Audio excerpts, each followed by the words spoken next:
Maya Haddad had been awake since 4 in the morning, and the exhaustion was starting to settle into her bones like an old familiar friend. The fluorescent lights of Bernie's diner buzzed overhead as she wiped down the counter for what felt like the 100th time that morning, her movements automatic after 3 years of the same routine. The smell of burnt coffee and hash browns had long since stopped bothering her, becoming instead a kind of comfort, a reminder that at least she had this job when so many others in her neighborhood were struggling to find any work at all. She glanced at the clock mounted above the kitchen pass-through window and felt her stomach drop slightly when she saw it was only 7:15, which meant she still had another hour and 15 minutes before her shift at Bernie's ended, and she had to rush across town to make it to her afternoon shift at the upscale Meridian Hotel restaurant by 9. The double shifts were killing her slowly, she knew, but there was no other way to make rent on her tiny studio apartment and still send money back home to her mother in Detroit, who was taking care of Maya's 8-year-old daughter Layla, while Maya tried to build something resembling a stable life here in Chicago. 3 years ago she'd left Detroit with nothing but a duffel bag and dreams that seemed so much more achievable back then, back when she still believed that her degree in international relations from Wayne State University would actually open doors instead of just collecting dust in a frame on her apartment wall. The regulars started filtering in as the morning rush began, construction workers and cab drivers and overnight security guards ending their shifts, all of them knowing her by name because she'd served them coffee and listened to their stories and remembered how they took their eggs. Old man Patterson shuffled to his usual spot at the counter, his weathered hands shaking slightly as he reached for the menu he never actually needed because he'd been ordering the same breakfast for the past decade. Maya poured his coffee before he even sat down, black with 2 sugars, and he gave her that grateful smile that made her think of her own father, gone now 5 years, but still present in these small moments of connection.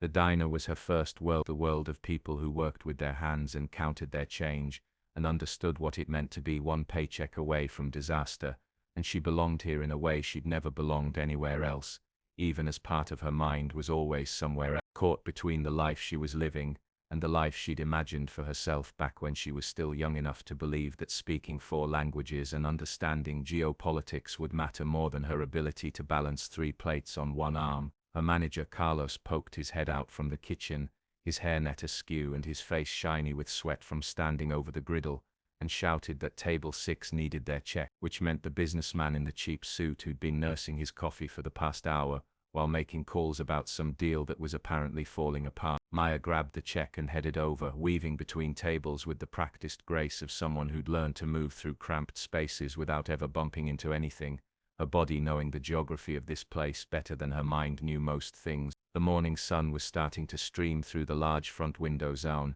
catching dust motes in the air and turning them golden, and for just a moment, Maya let herself feel something like contentment, or at least acceptance, because this was her life and complaining about it wouldn't change anything. She'd learned that lesson the hard way over the past 3 years, learned that the world didn't care about your potential or your education or your dreams if you didn't have the connections or the luck or the timing to make them matter. Her phone buzzed in her apron pocket and she knew without looking that it was probably Layla, who'd be getting ready for school right now back in Detroit, and Maya felt that familiar ache of missing her daughter mixed with guilt about not being there, about choosing this path that kept them separated even though everything she did was supposedly for Layla's future. The businessman at table 6 barely looked up when she set down his check, just grunted something that might have been thanks and went back to his phone call, and Maya returned to the counter where the coffee pot was calling her name because Mr. Chen at table 3 was holding up his empty cup with that hopeful expression that meant he wanted a refill, but was too polite to ask out loud. This was the rhythm of her mornings, this endless loop of pouring and clearing and smiling and moving, her mind only half present while the other half was always somewhere else, planning and calculating, and trying to figure out how to bridge the gap between where she was and where she needed to be. The Meridian Hotel was a different universe entirely, a place where the marble floors gleamed so brightly you could see your reflection, and the crystal chandeliers cost more than Maya would earn in a decade of double shifts. She arrived at 8:55, giving herself just enough time to change into her formal uniform in the staff locker room, splashing cold water on her face and trying to erase the exhaustion that wanted to pull her down into sleep. The uniform here was black and crisp and had to be pressed perfectly, not a wrinkle allowed, and Maya had learned to keep an extra one in her locker, because sometimes she'd spill something during a shift, and God forbid you appeared on the dining room floor looking anything less than immaculate. The Meridian catered to a specific clientele, the kind of people who flew first class and wore watches that cost more than cars and expected service that was invisible until the exact moment they needed something. Maya had been working here for 8 months now, ever since she'd finally gotten her foot in the door through a connection from another waitress at Bernie's, whose cousin worked in hotel management, and the pay was significantly better than the diner, even though the tips were paradoxically worse because rich people, she'd learned, were often the stingiest when it came to actually showing appreciation for the people who served them. The restaurant manager here was a woman named Patricia, who'd worked in high-end hospitality for 25 years, and had the kind of rigid expectations that made you want to stand up straighter just being in her presence. But she was fair at least, and she'd given Maya a chance when a lot of other places had turned her away for being overqualified or underexperienced or whatever excuse they were using that day. The lunch shift was starting to pick up now. Businessmen in $1,000 suits and society women who lunched, and occasionally celebrities who were in town for concerts or events at the nearby arena, all of them expecting a level of service that required you to anticipate their needs before they even knew they had them. Maya had gotten good at reading people, at understanding from their body language and their tone whether they wanted friendly conversation or invisible efficiency, whether they were the type to run you ragged with constant requests or the type who'd order once and then ignore you completely. Today she was assigned to Section 3, which was 6 tables near the windows overlooking Michigan Avenue, and her first customers were already seated when she arrived, a group of 4 women who looked like they'd just come from a spa appointment based on their glowing skin and expensive athleisure wear. They ordered sparkling water and salads with the dressing on the side and spent the entire meal talking about their children's private school application. Maya smiled and nodded at the appropriate moments while mentally calculating how much she still needed to earn this week to cover all her bills. The thing about working in a place like the Meridian was that you became invisible in a very specific way, present enough to serve, but absent enough that people felt comfortable saying anything in front of you, as if you didn't have ears or a brain or any capacity to understand or judge their conversations. She'd heard things in this dining room that would make most people's heads spin. Business deals that skirted the edges of legality and affairs being planned in whispered conversations, and casual discussions of wealth that made her realize just how different this world was from the one she came from. The lunch rush continued, and Maya moved through it with practiced efficiency, taking orders and delivering food and clearing plates and refilling water glasses, her body on autopilot while her mind wandered to the things she needed to do later, the bills she needed to pay, and the groceries she needed to buy, and the call she needed to make to Layla's teacher about her daughter's progress in school. At 2:30 the dining room started to clear out, that mid-afternoon lull when lunch was over and dinner was still hours away, and Maya began her side work, folding napkins and refilling salt shakers, and doing all the small tasks that kept a restaurant running smooth. She was just finishing up when Patricia approached her with that expression that meant something unusual was happening, and Maya felt her stomach tighten slightly because unusual things in this job were rarely good things. Patricia explained that there was a VIP guest arriving in 30 minutes, someone important enough that the hotel manager himself had called down to make sure everything was perfect, and Maya was being assigned to handle his table personally because she was the most reliable server on the floor. The guest's name was Khalil Mansour, Patricia said, reading from her tablet, a billionaire investor from Dubai, who was in Chicago for some kind of high-level business meetings and who apparently had very specific preferences about his dining experience. Khalil Mansour arrived exactly on time, which Maya had learned was something only very important people and very punctual people did, and in this case she suspected he was both. He swept into the dining room with an entourage that included 2 assistants in sharp suits, a woman who was clearly his personal secretary based on the tablet she carried and the way she anticipated his every need, and a security guard who tried to look casual but whose alert eyes tracked every person in the room. Mansour himself was probably in his mid-40s, tall and imposing with perfectly styled dark hair showing just a touch of distinguished grey at the temples, wearing what Maya's practiced eye recognized as a custom suit that probably cost more than she'd earn in 6 months. His watch caught the light as he moved, some complicated luxury timepiece with multiple dials that screamed wealth in a way that was almost aggressive, and his shoes were polished to a mirror shine that made her think of the marble floors they were walking across. Patricia had positioned Maya at the entrance to Section 3, standing at attention like a soldier waiting for inspection, and when Mansour's eyes swept over her there was a moment of assessment that made her feel simultaneously invisible and completely exposed. He didn't acknowledge her directly, but she could tell he was cataloguing everything, deciding in that instant whether she was competent enough to handle his needs, and something in his expression suggested he'd already found her wanting, but was willing to give her a chance to prove otherwise. The group settled at the large corner table that had been specially prepared for them, the one with the best view of the city and the most privacy from the other diners, and Maya approached with her most professional smile and the leather-bound menu that cost more than most people's monthly grocery bills. She started her usual greeting, welcoming them to the Meridian and introducing herself as their server, but Mansour cut her off with a wave of his hand that was both dismissive and imperious, the gesture of someone so accustomed to command that he didn't even need to speak to make his wishes known. His secretary leaned in and quietly provided instructions, explaining that Mr. Mansour would need still water with ice, that he preferred his coffee strong and black, that he had dietary restrictions that meant no pork or alcohol,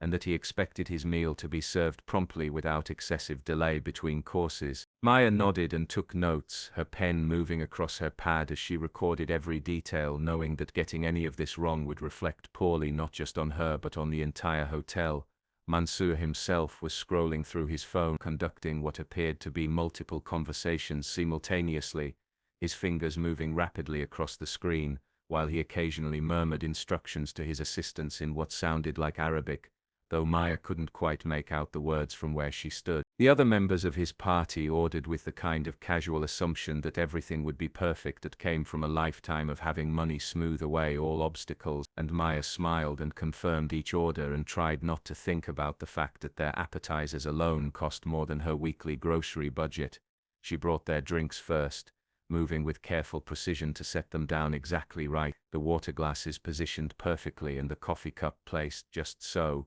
and when she stepped back, Mansour glanced up briefly from his phone and made a small sound that might have been approval or might have been nothing at all. The meal proceeded according to the careful choreography that high-end dining required, each course timed precisely and delivered with the kind of seamless efficiency that made it look effortless, even though Maya was constantly moving and thinking and calculating to make it all work. Mansour ate without much apparent interest in the food, continuing to conduct his business via phone and tablet while his assistants took notes and his secretary reminded him of upcoming appointments. And Maya got the sense that this meal was just another task on a very full schedule rather than any kind of enjoyable experience. She'd seen this type before, people for whom wealth had transformed eating from pleasure into fuel, something to be consumed efficiently rather than savored, and there was something almost sad about it, even as she understood that they probably wouldn't see it that way. The main courses were cleared without incident, and Maya was starting to think that maybe this VIP service wouldn't be as difficult as she'd feared when Mansour's phone rang and his entire demeanor changed, his relaxed posture suddenly going rigid and his expression darkening in a way that made everyone at the table tense up. He answered in Arabic, his voice sharp and angry, and suddenly the careful atmosphere of the meal shattered like expensive glass hitting marble floor. The conversation on Mansour's phone escalated rapidly, his voice rising with each passing second until other diners were starting to turn and stare despite the usual etiquette of pretending not to notice when someone was having a moment. Maya had been approaching the table with the dessert menus when the explosion happened, and she froze mid-step as Mansour launched into what was clearly a tirade, his words in Arabic coming so fast and furious that they seemed to blur together into one continuous stream of anger. His face had gone red and his free hand was gesturing wildly, slicing through the air to emphasize whatever points he was making to whoever was unfortunate enough to be on the receiving end of this call. His assistants had both gone very still, their expressions carefully neutral, in the way of people who'd learned that the safest response to their boss's anger was to become invisible, and his secretary had her eyes fixed on her tablet as if the screen contained the most fascinating information in the world. Maya knew she should retreat, should give them space to handle whatever business crisis was unfolding,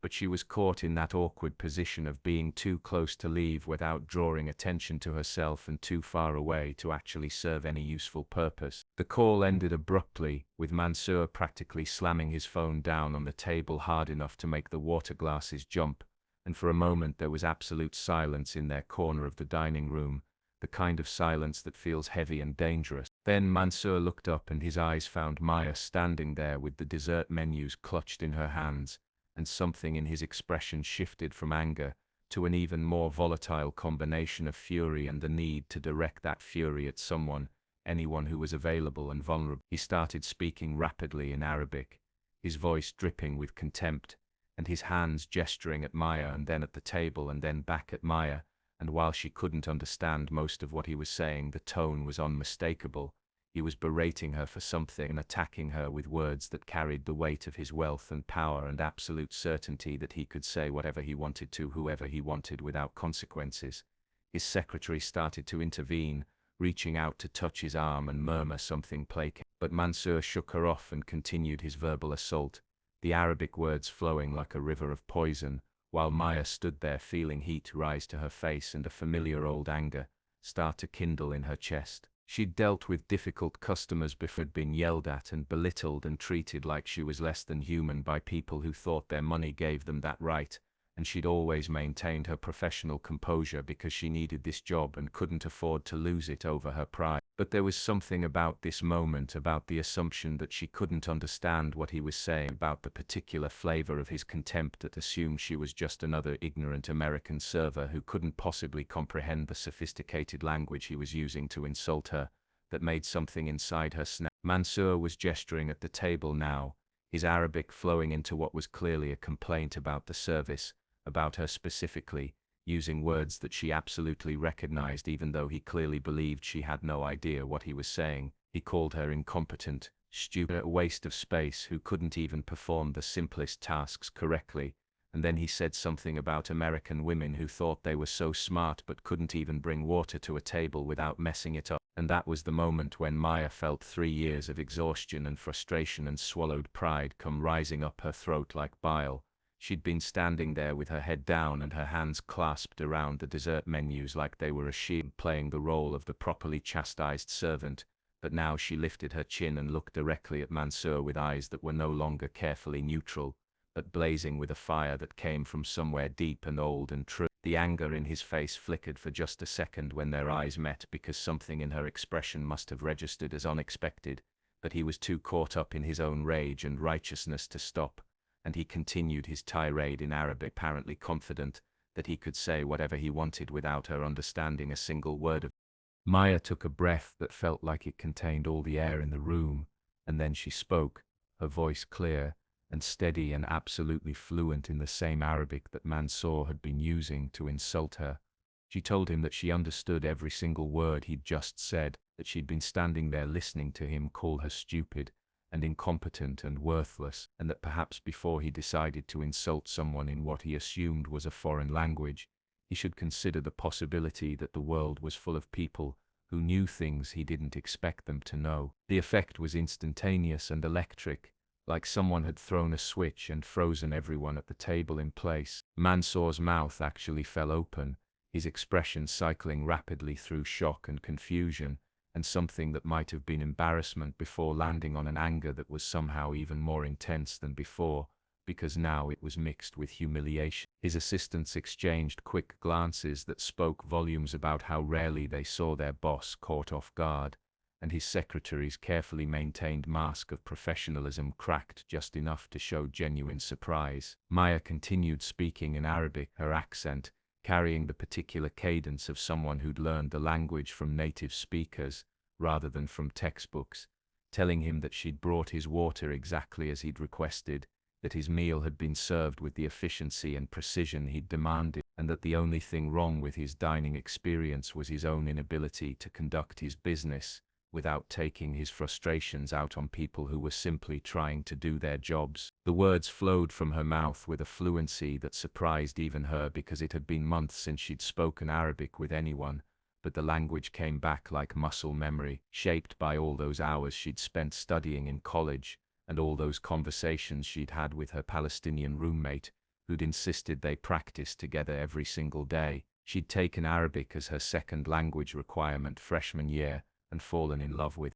the poetry of its sounds and the complexity of its grammar, and the way it opened up an entire world of literature and history and culture that most Americans never bothered to explore, and she'd continued studying it throughout her degree even though it had nothing to do with her international relations major and everything to do with her own stubborn insistence on learning things for the pure joy of learning them. Mansour recovered from his shock faster than she'd expected, his face darkening again as he switched back to Arabic to demand who she thought she was talking to. Did she have any idea who he was? Did she understand that he could have her fired with a single phone call and make sure she never worked in this city again? Maya felt her heart pounding, but she stood her ground, responding that she knew exactly who he was, a wealthy man who was accustomed to treating people like they were disposable, and that his money didn't give him the right to speak to her or anyone else with such contempt. The dining room had gone completely silent now, everyone watching this unprecedented confrontation between a billionaire and a waitress,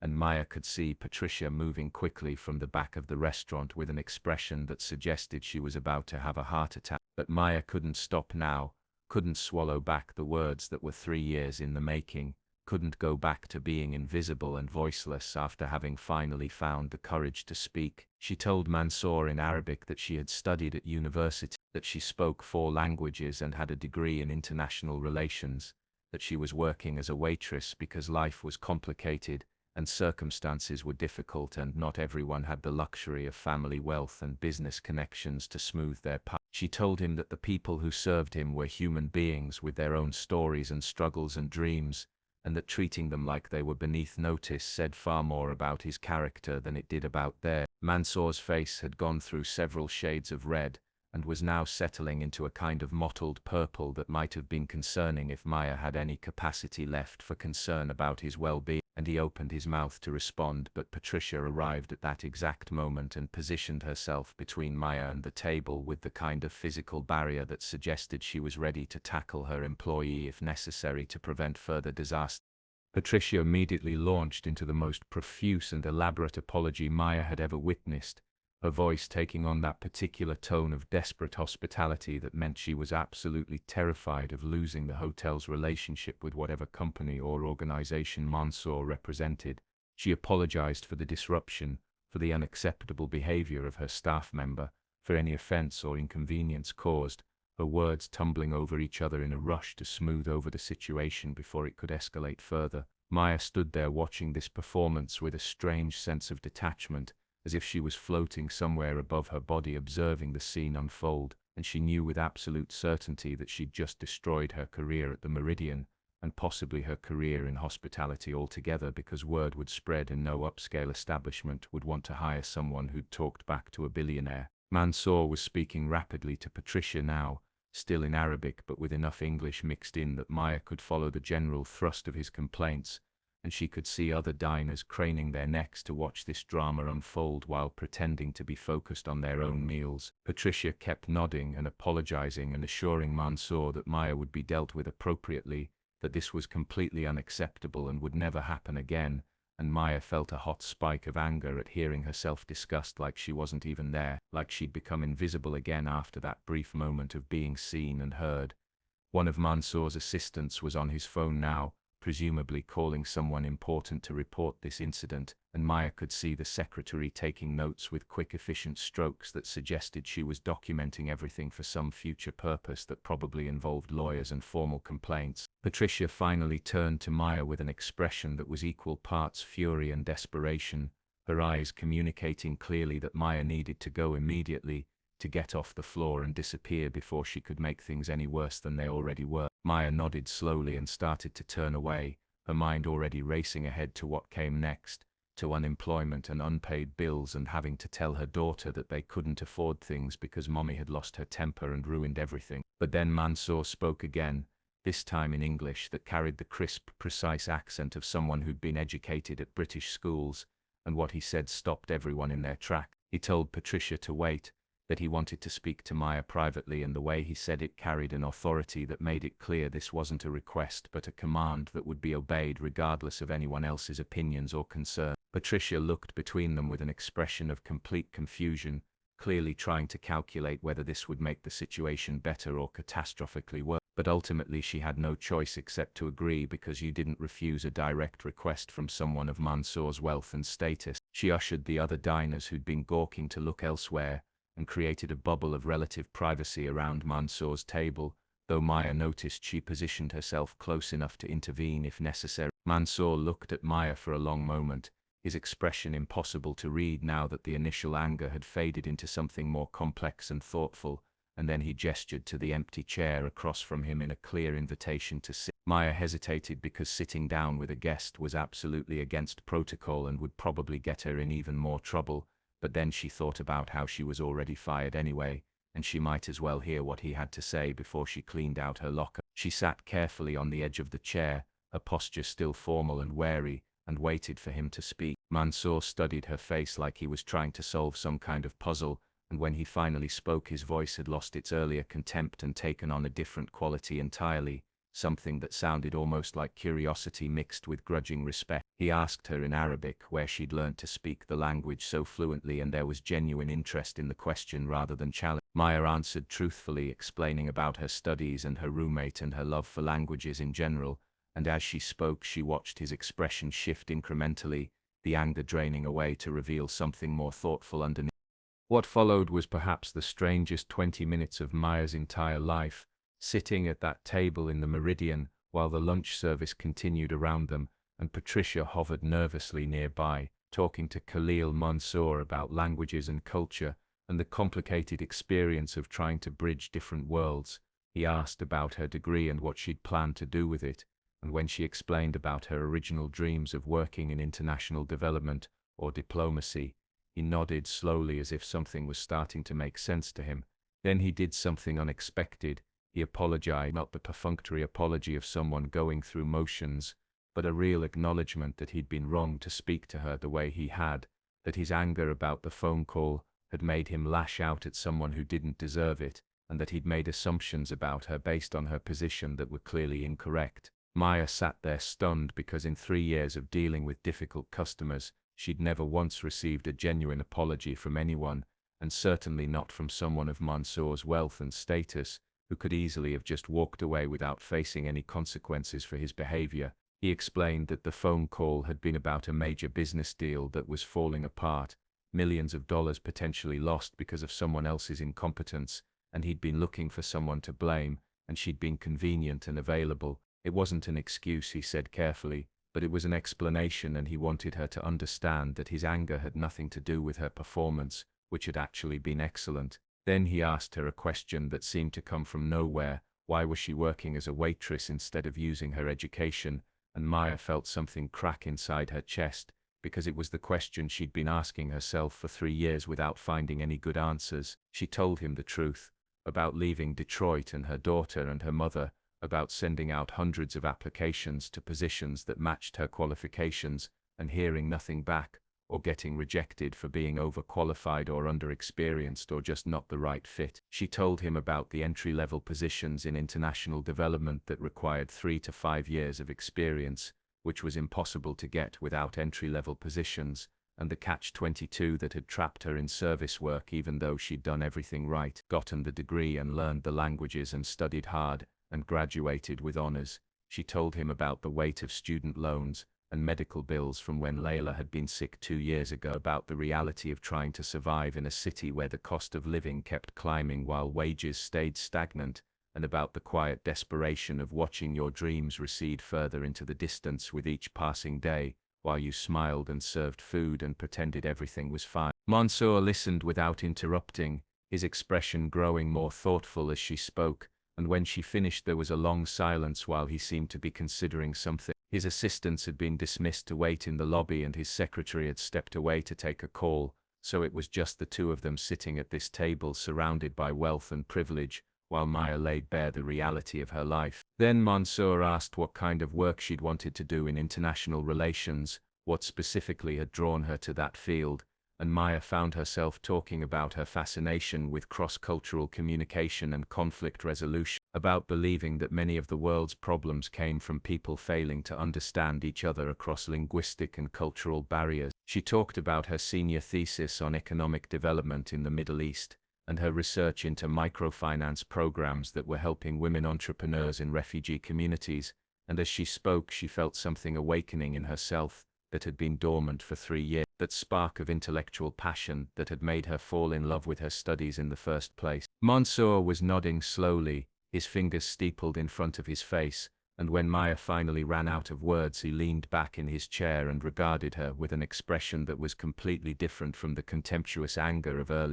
Mansour reached into his jacket pocket and pulled out a business card, but instead of just handing it to Maya, he asked his secretary to bring him a pen, and then he wrote something on the back of the card before sliding it across the table toward her. He explained that his company had offices in 12 countries and was constantly working on projects that required exactly the kind of skills she'd described: cross-cultural communication and language fluency, and understanding of international development issues. They were currently launching a new initiative focused on sustainable business practices in emerging markets, working with local communities to develop economic opportunities that didn't exploit resources or people, and they needed researchers and analysts who could bridge cultural gaps and build genuine relationships with stakeholders from diverse backgrounds. He told Maya that what she'd done today, standing up for herself and demonstrating not just language skills but cultural competence and courage, was exactly the kind of quality his organization valued,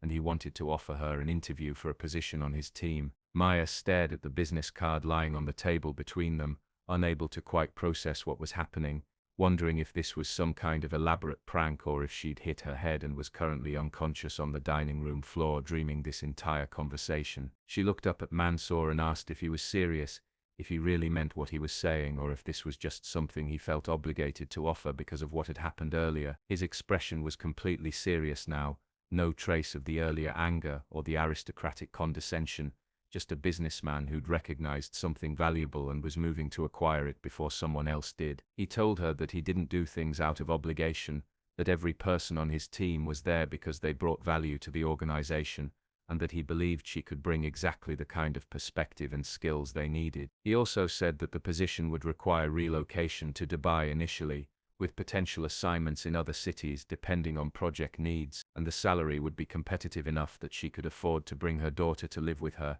and provide the kind of stable life she'd been working toward. Maya felt tears starting to form in her eyes, and she blinked them back rapidly because she was still technically at work even though her career at the Meridian was clearly over, and she didn't want to cry in front of this man who'd just offered her something that felt impossible and terrifying and absolutely necessary all at once. She picked up the business card with hands that weren't quite steady and read the information printed on it: Khalil Mansour, CEO of Mansour Global Enterprises, and then the handwritten note on the back which said to contact his executive assistant about scheduling an interview. He stood up then and extended his hand, and when Maya stood to shake it his grip was firm and confident, the handshake of equals rather than employer. He told her to call his office within the next week, that they'd arrange for video interviews, and then if things went well she could fly to Dubai for in-person meetings, all expenses paid of course. His secretary returned with his coat and briefcase and the small details of departure, and within minutes the entire group was gone,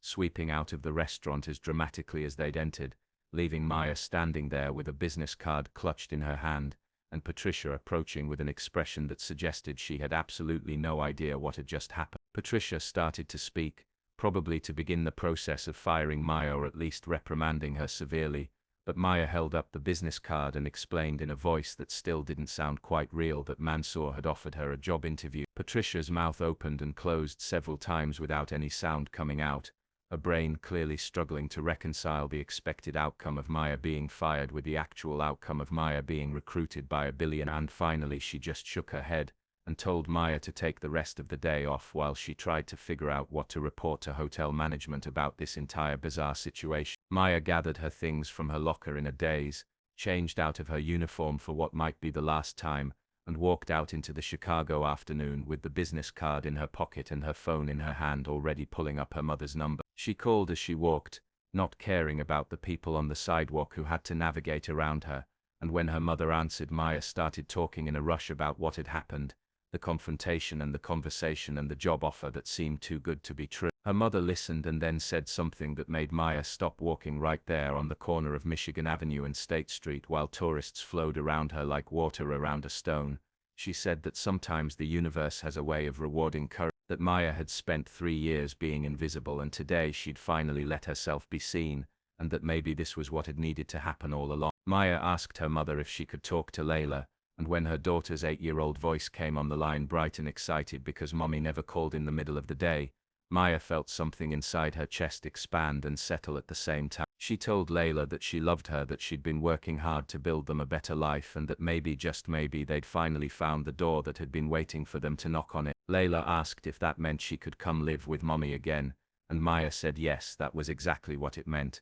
and hearing her daughter's squeal of joy made every difficult moment of the past 3 years feel suddenly worthwhile. Maya hung up and stood there on that street corner watching the city move around her, and for the first time in longer than she could remember, she felt something that might actually be hope. Not the desperate kind that was really just fear in disguise, but the real kind that came from knowing you'd done something brave and been rewarded for it in ways you never expected.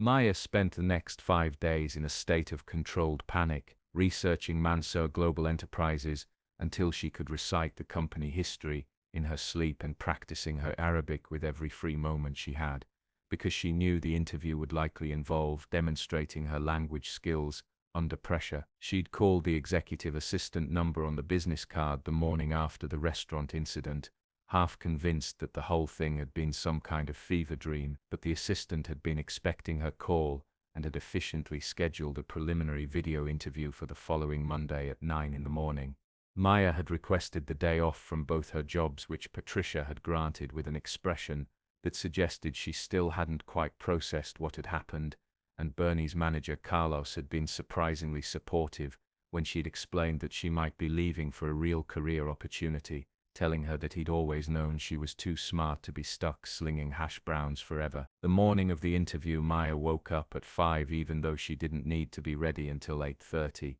her nervous energy making sleep impossible, and she spent 2 hours getting ready with a level of care she hadn't invested in her appearance since her college graduation. She'd bought a professional blazer from a consignment shop, dark blue and well-tailored enough that it didn't scream second-hand, and paired it with a white blouse and minimal jewelry because she'd read that video interviews required more formal presentation than in-person meetings to compensate for the distance. She set up her laptop at the small desk in her studio apartment, angling it so the camera wouldn't capture the cramped reality of her living space, and tested her internet connection 3 times to make sure it wouldn't fail at a critical moment. At exactly 9 o'clock, her screen came alive with the faces of 3 people sitting in what was clearly a conference room in Dubai, the morning light there making it late afternoon in their time zone, and Maya took a deep breath and smiled with more confidence than she actually felt. The interview lasted 2 hours and covered everything from her academic background to her work experience, to detailed questions about Middle Eastern politics and economic development strategies, and Maya found herself falling into the rhythm of intellectual discourse in a way that felt like coming home after a long exile. They asked her questions in Arabic and she answered in Arabic. They posed hypothetical scenarios about cross-cultural conflicts and she worked through them methodically. And when one interviewer asked why she thought she could handle working in an environment where she'd be one of the few Americans and one of even fewer women in leadership positions, Maya thought about her 3 years serving people who treated her like furniture and said she'd already spent a long time being underestimated, and she'd learned to turn that into an advantage. The interviewers exchanged glances that seemed positive, and the senior woman on the panel, who'd been mostly quiet until then, asked Maya what she would do if she encountered a situation where business practices conflicted with her ethical standard, which felt like a test of whether she'd just say what they wanted to hear or demonstrate actual critical thinking. Maya considered the question carefully before answering that she believed sustainable business required ethical foundation, that short-term profits built on exploitation always created long-term problems, and that part of her value would be in identifying those potential conflicts before they became crises. The woman smiled slightly and nodded, and Maya felt a flutter of hope that maybe she'd given the right answer, or at least an honest one. They asked about her daughter and whether she'd be willing to relocate internationally, and Maya explained about Layla and her mother and how the opportunity to provide stability for her family was actually a primary motivation rather than an obstacle. The lead interviewer introduced himself as the Director of International Development, told Maya that they'd been impressed by what Khalil Mansour had reported about her skills and her character, but that they needed to do their own assessment because the company didn't hire based solely on personal recommendations regardless of who made them. He said they had 2 more candidates to interview, but they'd be making a decision within the week, and that if selected she'd need to be ready to start within a month, which would mean sorting out visas and housing, and all the logistics of international relocation on a compressed timeline. The call came 3 days later while Maya was in the middle of her evening shift at Bernie's, and when she saw the Dubai country code on her phone screen, her heart started pounding so hard she thought the customers at the counter might actually hear it. She stepped into the back hallway where the noise of the kitchen was muffled and answered with a voice that she hoped sounded professional rather than desperate. And when the executive assistant told her that Mansour Global Enterprises wanted to offer her the position of Associate Director of Community Relations for their Emerging Markets division, Maya had to lean against the wall to keep her legs from giving out. The salary was more than double what she'd been making from both her jobs combined, and the benefits package included housing assistance and education stipends and health insurance that would actually cover things instead of leaving her drowning in medical bills, and there was even a relocation allowance to help with the costs of moving herself and Layla to Dubai. Maya said yes before the assistant had even finished explaining all the details, and then she had to go splash cold water on her face in the bathroom because she was crying and couldn't seem to stop. 3 years of exhaustion and stress and quiet desperation finally finding release in tears that were equal parts relief and joy, and disbelief that this was actually happening. The next 3 weeks passed in a blur of logistics and paperwork, visa applications and medical examinations, and long conversations with her mother about how they'd managed the transition of Layla moving from Detroit to Dubai, flying halfway around the world to a culture and country that would be completely foreign to an 8-year-old who'd never left Michigan. Maya gave notice at both the Meridian and Bernie's, and while Patricia was professionally cordial, there was an undercurrent of something like resentment that Maya had managed to escape while the rest of them were still trapped in the service industry grind. Carlos at Bernie's was genuinely happy for her though, throwing a small farewell party during the slow afternoon shift where the regulars gave her cards and small gifts, and old man Patterson got teary-eyed telling her she'd been the best waitress he'd ever known. Maya packed up her studio apartment, selling or donating most of her possessions because the shipping costs would have been prohibitive and she wanted to start fresh anyway, keeping only the essentials and the few items that held real sentimental value. She flew to Detroit for 3 days to help her mother prepare Layla for the move, sitting down with her daughter and explaining in 8-year-old terms what was happening and why, showing her pictures of Dubai and talking about the adventure they were about to have together. Layla was excited and scared in equal measure, asking 1,000 questions about whether there would be other kids who spoke English and whether she'd have to wear special clothes and whether the food would be weird, and Maya answered each question honestly while trying to project a confidence she didn't entirely feel because she was terrified of screwing this up after finally getting a chance at the life she'd been working toward. The morning they left for the airport, Maya's mother held her for a long time without speaking, and Maya knew her mother was proud but also sad to see them go, losing daily access to her granddaughter even as she recognized this was the opportunity they'd all been hoping for. The flight from Detroit to Dubai was 17 hours with a connection in London, and Maya spent most of it alternating between reviewing the orientation materials Mansour Global had sent her and watching Layla sleep against her shoulder. This small person who was her whole world and the reason she'd survived the past 3 years without giving up. When they finally landed in Dubai and cleared customs and emerged into the arrivals hall, there was a driver holding a sign with Maya's name, and he led them to a car that was nicer than any vehicle Maya had ever been in, with leather seats and cold water bottles and a smooth ride that felt like floating. The company had arranged temporary housing in an apartment that was 3 times the size of her Chicago studio, with 2 bedrooms and actual furniture and a view of the city that looked like something from a movie. Layla ran from room to room exclaiming over everything while Maya stood at the window watching the sun set over Dubai, and thinking about how completely her life had transformed in the space of a month,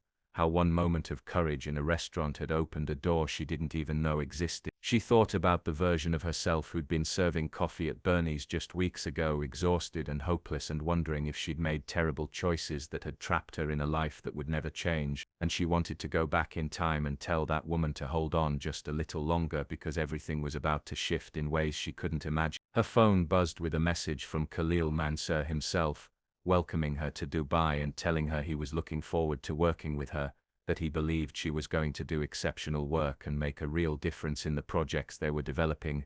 Maya read the message 3 times, still not quite believing that any of this was real, and then Layla called her to come see something she'd found in her new room, and Maya went, leaving her phone on the counter and stepping fully into this new life that she'd somehow managed to create through a combination of preparation, courage, and the kind of luck that looks random but maybe isn't. Maybe it's just what happens when you finally stop making yourself invisible and let the world see who you really are.